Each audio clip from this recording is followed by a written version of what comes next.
How we doing, everybody? Come on. Okay.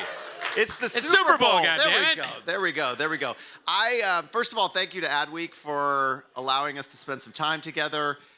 This is a fun one for me because Mark and I, we actually were neighbors and lived in Dublin, Ireland together a few years ago. Well, not together, but we were close to one another. Our kids went to school together.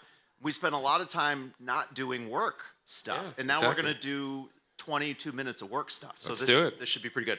Before we go any further, can we watch the spot? Are you okay with that? Let's see if we can see. Oh, look at those lovely faces.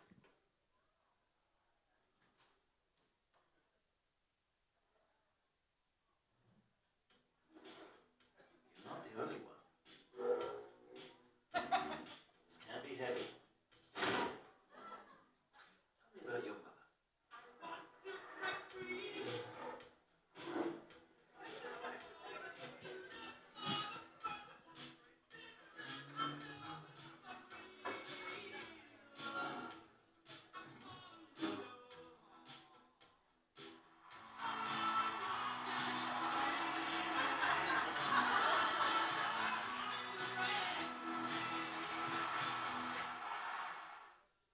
So good. That was fun. Thank you. So good.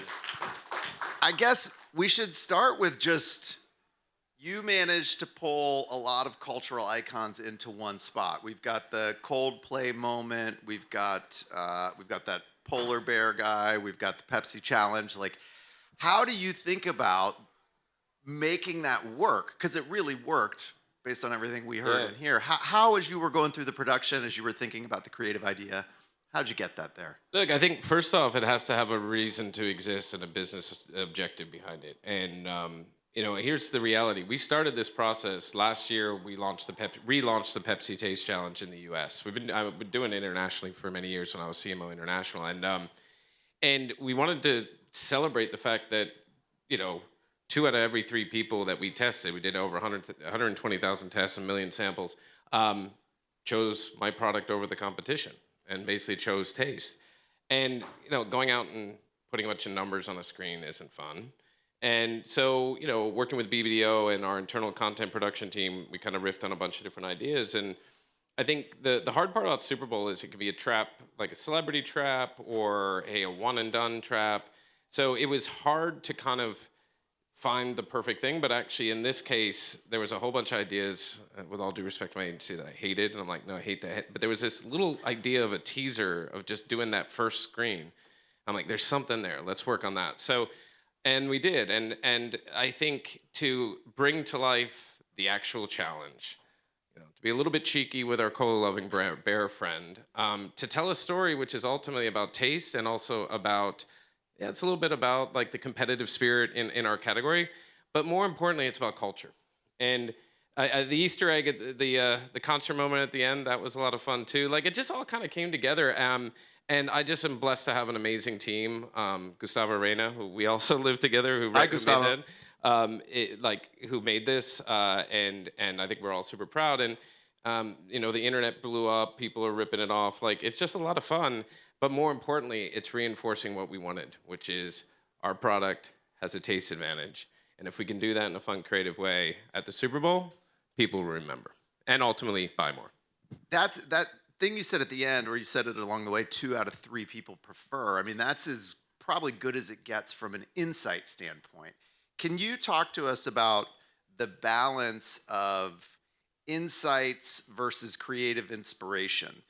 How do you think about marrying those two, and especially if you don't have something as powerful as the majority of the people like this product? That, I would imagine, gives you a little more creative license, but talk to us about that part of the process. Look, I mean, every creative should start with an insight. It doesn't have to be the richest insight or the most dynamic, but you should never make something unless you're basing it on a consumer insight of some sort. So in this case, the insight is actually not the data. It's what we call the Pepsi paradox.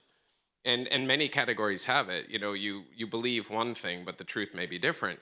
And it was interesting, we worked with this guy, Riley, who's based here in San Francisco, and he has this amazing Instagram account called Sports Baller.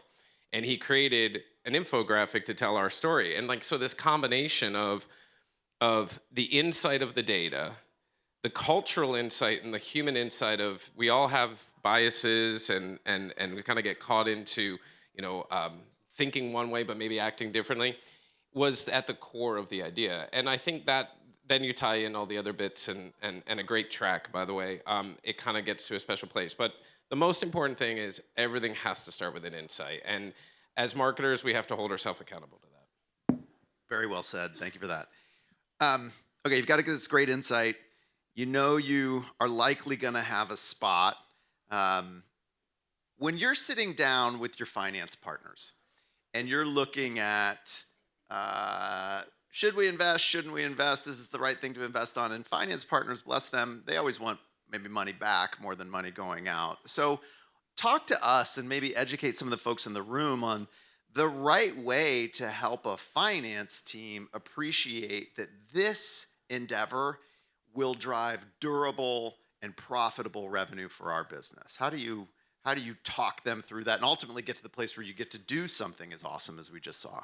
It's a loaded question, but a real dilemma. I think, look, first and foremost, and I don't care if it's legal or finance or insights, you got to bring everyone along the journey early. And that's the one big mistake a lot of us make is we make something and then we ask someone to give me the money to pay for it. Now, I mean, the good news is like I can control my budget, but when we have a Super Bowl conversation, and regardless of how much people say they cost, like it's, and like if you've been doing it a long time, it may not cost as much as the others, but the reality is this, you're gonna have pressure. And every year, it's not a given that PepsiCo or Anheuser-Busch or anyone else, those of us who've been doing it 30, 40 years, is gonna run a Super Bowl ad. And usually sometime in the summer, you sit down and be like, hey, what's the business opportunity? What's the need? How much gonna cost? What's the return? And I'll go back to last year. You may have saw we did a little weird ad with Seal. We made him a seal for Mountain Dew. And it was amazing. It was fun because basically we had a simple objective. Brand was growing. We were lapping our launch year. We wanted to keep momentum, but people didn't know the product flavor, so we had him change a song into Kiss from a Lime. But it drove our business. It drove several points of household penetration. It actually continued double-digit growth through the end of the year, and that's your ROI. So when you have that in your back pocket, plus you have a really good idea based on your, the name on the door kind of brand, it's a little bit easier with your CFO and your CEO and others, but it still requires. And then the last thing is really important is you do not measure success of Super Bowl based on that 30-second return on investment. You base it on everything I've been doing the last few weeks. You base it on the memory structures you recreate. You base it off the trial. You base it off the Instagram pictures that are people going and buying our product and saying, I'm going to try it.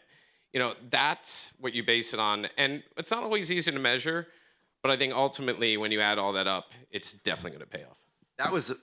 I wanted to go there next, and I'm glad you kind of brought us there. If you're a brand that isn't at Budweiser or your competitor or at a company like PepsiCo, that says, okay, we're breaking through, we're a challenger brand. It's not just the spot. It's not just the creative. Like, what is your 3 weeks you're talking about? Like, what do you guys sit back as you get into probably December, maybe even before that, and start planning for not only what's going to happen in and around the Super Bowl, but what is the social support? What is the rest of the TV schedule? How do you think about using this asset most effectively? Here's the crazy part, and it's really important. Like, beverages are a seasonal business, right? Mostly spike in the summer. But yet, for some reason, all of us spend a boatload of money in February. Now, yes, it's tied to the Super Bowl, but that's not the reality. The reality is the Super Bowl has created a cultural moment where people go out and they buy chips, they buy soft drinks, and they buy beer, and they get together with their friends and they watch a game for a few hours, right? And that moment has become part of every one of our DNA, even if you don't like football, right? And so all of a sudden, like, you're not planning for a game. You're planning for resets at a retailer. You're planning for e-commerce exclusives, great promotional programs with partners like Ibotta. And you're planning for essentially a January till March kind of trade window. So you're stacking cases, you're getting trade promotions out there, you're doing omni-channel integrations. And so all of a sudden, that game has actually turned into a sales season that actually didn't exist the same way 50 years ago. So that's why, when you start the planning process, you start looking at inventory on display. You start looking at, the media side of it, yes, the social side, the commerce side, and this gets customers excited. So yes, your end goal is the consumer, but you're also bringing the customer along. So there aren't many things in culture and definitely in sports who have actually created a trade and retail moment, essentially off season, like what the Super Bowl has done. Super helpful. You mentioned your customers, and it's interesting. We probably, if you don't pay a lot of attention, you think of your customers as all of us in here, but your customers are really the retailers who are partnering closely with you. They also, in some instances, are your competitors as they introduce private label product. And I work at a company called Ibotta that runs a promotions network, and we bring things to life like Walmart Cash and Instacart Cash. We have some data that says the American consumer is losing a little bit of brand affinity right now as private label really starts to spike. Can you talk to us about how you think about that challenge of being partnered with a retailer that's building a product that might be a cola flavor, no sugar, something that's going to sit on an aisle next to yours? How do you think about partnering and competing? And then how do you think about that brand versus value? The brand affinity versus the value search that private label is really trying to touch on. Look, it's different in every category. So some of the categories we compete in, it's actually more relevant, and others it's less. But the most important relevance isn't whether a customer has private label. It's whether you collectively are delivering value to the consumer. Over the past few years, many categories have seen inflation and all the other challenges that and the reality is some of the value equations have been challenged. And so it does create opportunity for retailers to take advantage with private label. But at the core of that, consumers love brands. So yes, you care about the customer. The customer may have a private label strategy, but the consumers love brands. And when they go into the store, they're willing to pay more for the brands they love, or the ones that convince them to try something because they didn't realize they love that taste. So you have to do both.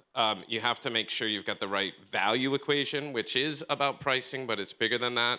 You have to have the right brand building and storytelling. You have to have a clear reason to believe, which, as I said earlier, I think we do. And then you just have to educate them because, when you guys go into a store, you know this. I mean, how much time do you really spend looking at every category shop? Some are very emotional. Some are very transactional. And in a world of CPG, like tend to be a lot of transactional type of products, but it's the brand that makes a difference. So it is a watch out. It's a reality. I mean, parts of the world go to Germany, 50% of every category is private label, right? But marketing doesn't change. The role of brand building doesn't change, but the importance of the value equation becomes even more important. Well, and that thing you said, people love brands. And I think what this spot is doing for you is reminding people. That's really what it does, because you are facing that moment at the shelf of, should I care about price? Should I care about the quantity? What am I caring about? But if you can pull on the heartstring of the human and say, God, I love that brand. I remember that time when I had that Pepsi.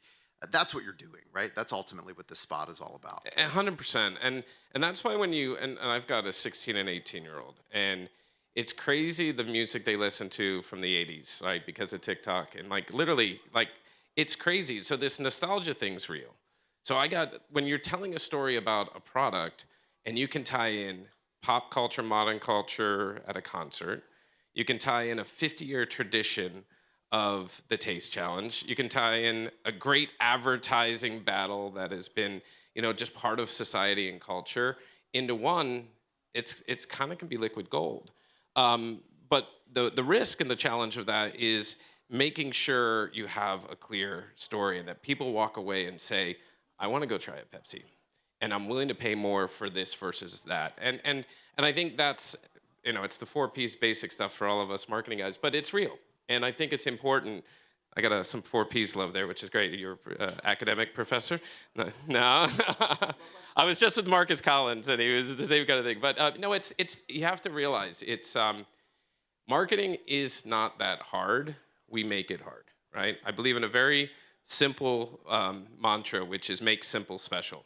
And And the point of it is take a really simple idea, and the marketing magic, the advertising magic is the special sauce. And I think when you get into these situations, that's why brands matter. Like, we're there to bring our consumers along the journey with us, to really engage them, not talk to them. But you got to be relevant. I think relevance is the number one metric we should all be following right now. And in today's world, and especially a genic world, it's going to be harder and harder. So one of those P's, if I go back to school, I think was price. And it definitely matters. Today, we live in this world that feels like it did before, but maybe it feels a little different. And we're not really sure what's happening in the economy, and we're not really sure what's happening on the capital of the United States. But it makes us feel a little bit maybe nervous or uneasy. Price really sticking out right now to the consumer. Are you seeing the consumer lean into value more than in the past, or is it similar to what you've seen in the past? Look, I think every category, every industry, just read the headlines of the papers. You know, we've made decisions as a company to drop pricing on our snacks business. It was actually a huge newsmaker as a part of our earnings this past couple of weeks. It is real. And a lot of it got stemmed post-COVID, you know, and there's other things happening in the world, you know, whether it's supply chain disruptions, tariffs. Like, there are so many components to this, which is why it's so fundamental in marketing. Like, most of us marketing guys, we basically don't do a lot of stuff with numbers except for budgets and spend them. But the reality is, like, you need to be much more analytical, much smarter, much more data-centric, and much more conscious of price and value. You know, if you look at revenue growth management, or RGM, which they call it, which is essentially price pack architecture. Like, when we started marketing and advertising, like, price pack architecture would never get brought up in the conversation. It's core. And outside of services, and like in CPG, if you're a marketer and not talking, you know, price pack architecture, you're not doing marketing. It's now all of this is core to what we do. And it is driven by the consumer, and then the retailer, and then the industry. And I think we all got to help each other through it. When you talk about the consumer, we've focused a lot on the incredible spot, how you show up around the spot, how you can pull in different age groups. I see a lot of CPGs right now that struggle with the whole consumer journey feeling unified.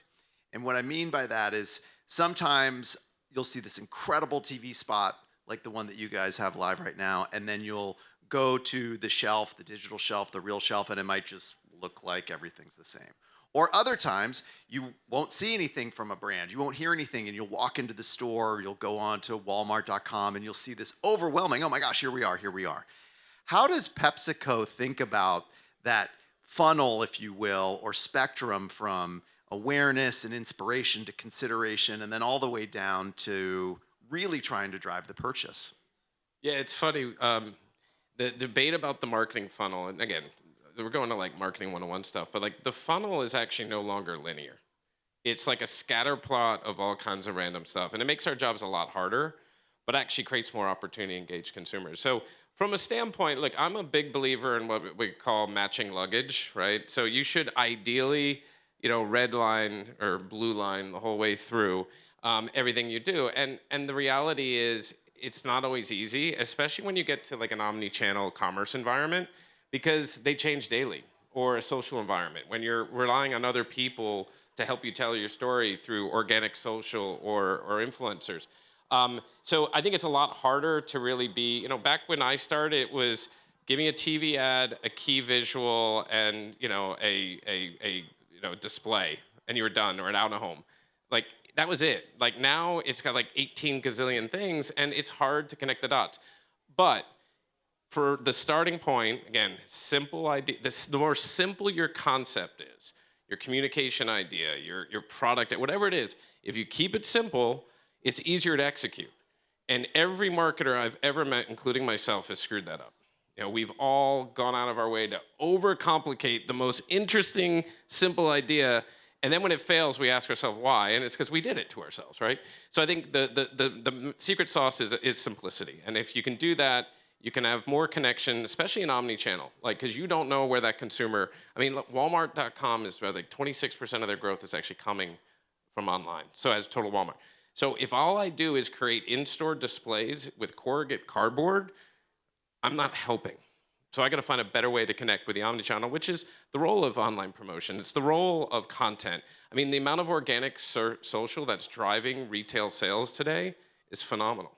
You know, and I'm a huge believer in organic social. Like we built a partnership model with Vayner that we call the Blender. I have invested much more of my budget into organic social, and it's working. So if you start to think about it, then you got to connect the dots even harder, right? Because organic social is very much about, it's about attention and it's about relevance. And you're going to have to be flexible in your message. So net, it's more complex than you need to do, but the more simple your idea, the easier you can execute it through the line. Super appreciate that, and credit to you. You know, at Ibotta, again, we're powering precise digital promotions. We're ultimately just focused on driving what we consider to be incremental and profitable revenue for you. And right now, while this amazing TV spot is going, at the same time, you have a digital promotion for, oh, who knew, zero sugar Pepsi. And so you're really doing a nice job of that through line and pulling consistently through. Talk to us, if you will, just a little bit, you know, as a marketer, what is the role of a promotion? How do you think about leveraging promotions to effectively just, you know, what you just talked about, keep it simple and drive the business forward? Look, I think ultimately in every category, you know, it's funny. You know how these sometimes, especially like high price ticket items, you go in and go, do they ever go on sale? And they say no, and you're like, damn it. Because like in a lot of our categories, they're on sale every day somewhere.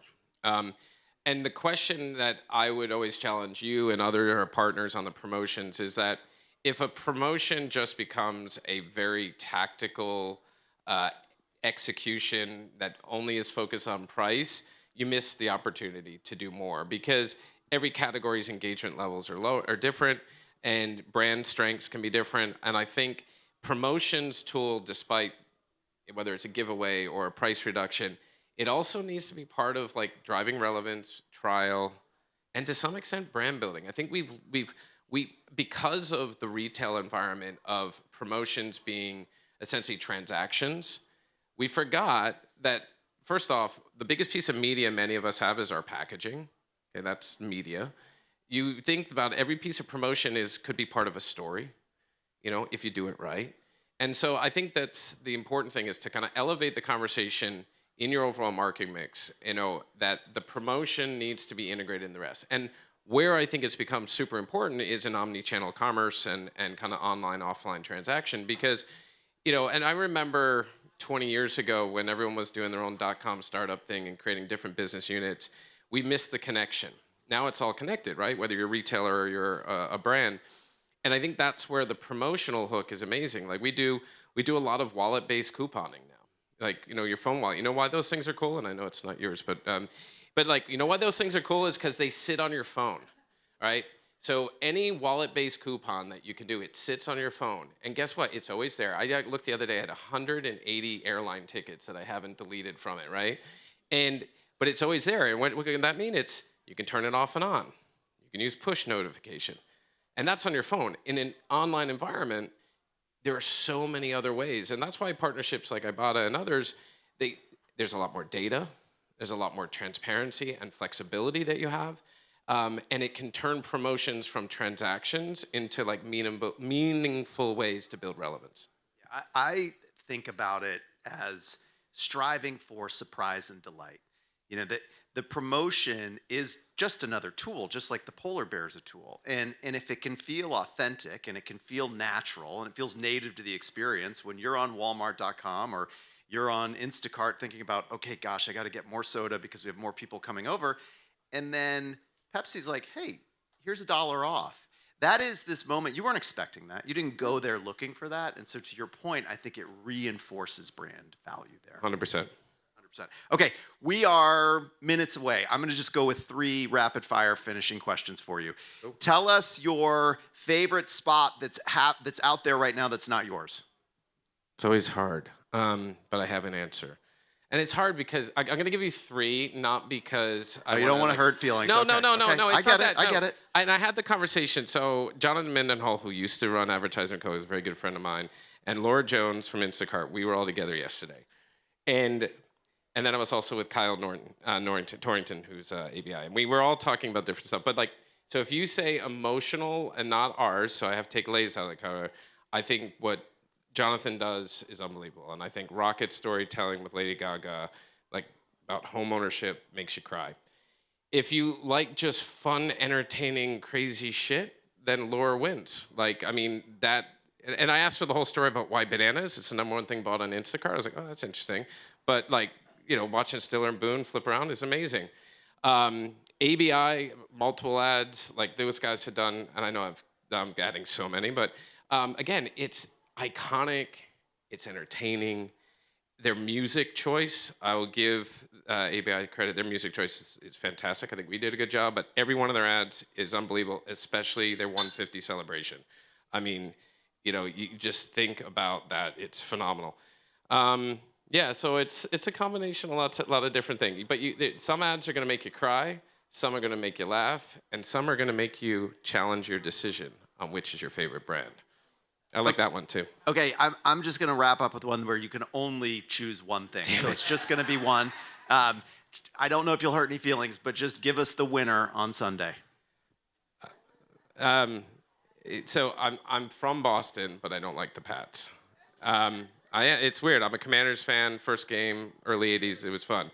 Thank you. That's coming not back. normal. It's all coming right? back. My wife is a diehard Pats fan, so I am going to root for the Pats on Sunday, but they are going to lose to the Seahawks. There we go. Big round of applause for Mark. Thanks so much. Appreciate the conversation.